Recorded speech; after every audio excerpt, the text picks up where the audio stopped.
Magandang hapon po muli mga friends and followers. Ayan, magandang hapon po sa inyong lahat. Mga kapatid, mga minamahal na kapatid, kamag-anak, relatives, magandang hapon po sa inyong lahat. Meron lang po ako muling ibabahagi sa inyo na napakahalaga po salita ng Diyos. Di po ba?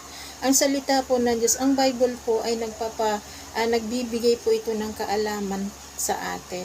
Kaya pag-aralan po natin ang salita ng Diyos. Napakahalaga po yun.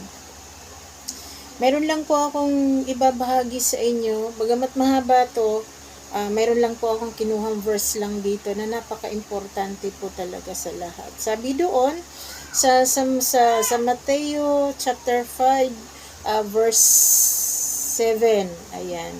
Pinagpala ang mga mahabagin sapagkat kahabagan sila ng Diyos. Pinagpala daw ang mga mahabagin kasi kahabagan sila ng Diyos. Kayo ba ay nagiging mahabagin? Napaka-importante po talaga na maging magkaroon tayo ng habag sa ating kapwa. Huwag po tayo makasarili. Halimbawa, pag nanalangin tayo, nagpe-pray tayo, wag lang po sa sarili natin, lahat po ng mga tao pinagpipray natin, lahat po ng lugar, lahat po ng bansa pinagpipray po natin kasi ang lahat ng bansa na yan ay pag-aari po yan ng ating Panginoon. Meron po tayong reward kapag tayo po ay nanalangin po sa ating Panginoon, hindi lamang po sa ating sarili. Yun nga doon, maging mahabagin tayo. Halimbawa po, mayroon pong nangangailangan sa atin. Kahit mayroon ka naman, tapos hindi mo siya pinagbigyan, tapos hindi mo alam na kailangan pala niya yung minimension niya sa iyo. Kailangan po talaga magkaroon tayo ng habag sa ating sarili. Ika nga, magkaroon tayo ng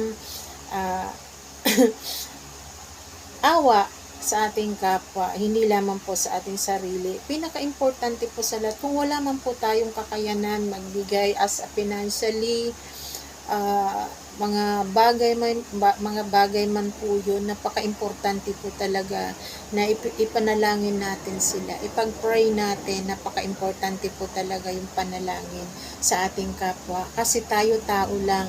Kapag nanalangin po tayo, direkta po yung kay Lord, hindi po direkta sa tao, direkta po yan sa Panginoon. Huwag po tayo manhinayang dun sa panalangin na yun dahil walang bayad ang panalangin, may sukli pa. Yun. Kaya wag po tayong wag po tayong magsawa sa panalangin. Maging mahabagin tayo sa ating kapwa. Yun lang po. Maraming salamat and God bless you all.